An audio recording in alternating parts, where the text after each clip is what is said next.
भारत रूस से crude oil खरीदकर दुनिया पर एहसान कर रहा है। ये बात सिर्फ यूएसए ही नहीं बल्कि दुनिया में बैठे हर एक इकोनॉमिक्स एक्सपर्ट का मानना है। और इतना ही नहीं दोस्तों, रूस से भारत के तेल खरीदने को लेकर अब यूक्रेन तक को आपत्ति नहीं है। जैसा कि हम सभी जानते हैं कि पिछले 2.5-3 साल से जब से रूस यूक्रेन युद्ध शुरू हुआ है, भारत भारी मात्रा में रूस से कच्चा तेल खरीद रहा है और वह भी डिस्काउंटेड रेट्स पर। शुरू में जिसका विरोध सभी वेस्टर्न कंट्रीज, यूरोप और यूक्रेन ने किया था। इसके बावजूद भारत ने रूस से कच्चा तेल खरीदना बंद नहीं किया। लेकिन आज समय बदल चुका है और भारत को लेकर इन देशों के तेवर भी बदल गए हैं, क्योंकि भारत दुनिया का second largest crude oil importer country है। और यदि भारत अमेरिका और यूरोप के द्वारा रूस पर लगाए गए सैंक्शंस को मानकर रूस की जगह अरब देशों से अपनी जरूरत का तेल इंपोर्ट करवाता, तो ऐसे में इन सभी मेजर ऑयल सप्लायर देशों पर प्रेशर पड़ता। ऐसा करने से दुनिया में तेल की मांग बढ़ जाती, जिसके साथ ही कच्चा तेल महंगा हो जाता,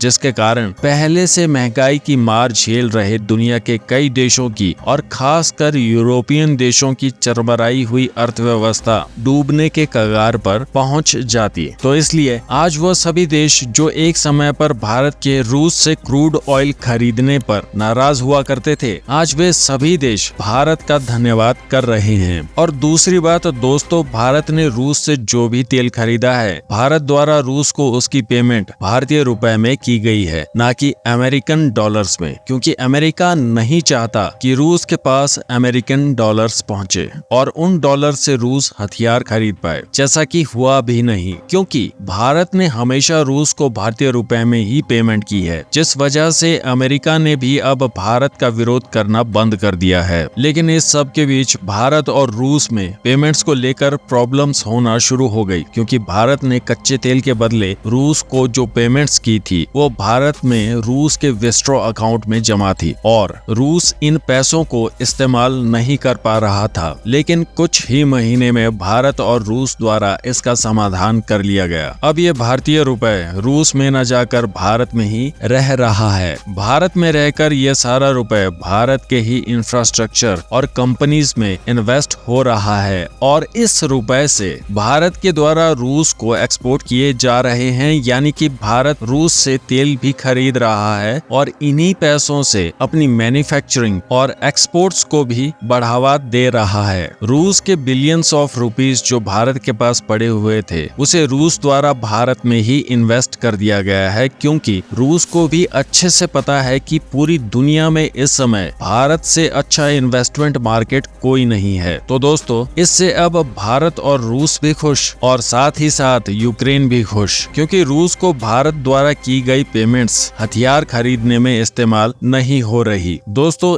एक तीर से दो निशाने, ये वाली कहावत हम सभी ने सुनी है, पर भारत ने अपनी कूटनीति से एक तीर से इतने सारे निशानों को साध लिया, ये बात सभी को हैरान करने वाली है। तो दोस्तों, अभी के लिए इतना ही। मिलते हैं एक नई वीडियो में एक नए टॉपिक के साथ। जय हिंद।